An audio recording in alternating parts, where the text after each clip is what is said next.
రాష్ట్రంలో రాబోయే 6 నెలల్లో ఉప ఎన్నికలు వస్తాయని బీఆర్ఎస్ వర్కింగ్ ప్రెసిడెంట్ కేటీఆర్ కీలక వ్యాఖ్యలు చేశారు. పోచారం శ్రీనివాసరెడ్డి బాన్సువాడలో ఓడిపోవడం ఖాయమని కేటీఆర్ ధీమా వ్యక్తం చేశారు. స్పీకర్ నిర్ణయం తీసుకోకపోతే మరోసారి సుప్రీంకోర్టుకు వెళ్తామని, పోచారం ఎమ్మెల్యే పదవి పోయే వరకు న్యాయ పోరాటం కొనసాగిస్తామని కేటీఆర్ తెలిపారు. ఎర్రవల్లిలోని కేసీఆర్ నివాసంలో బాన్సువాడ నియోజకవర్గానికి చెందిన కాంగ్రెస్ పార్టీకి చెందిన పలువురు నేతలు, వందలాది కార్యకర్తలు బీఆర్ఎస్ పార్టీలోకి చేరారు.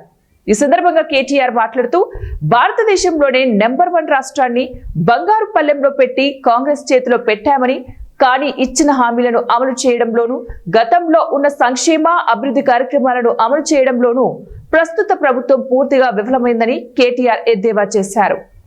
దీనికి బాధ్యత వహిస్తూ ముఖ్యమంత్రి ప్రజలకు క్షమాపణ చెప్పాలని, తమకు పరిపాలన చేత కావడం లేదని, అన్ని కార్యక్రమాలను అమలు చేయలేమని నేరుగా చెప్పాలని ఆయన డిమాండ్ చేశారు.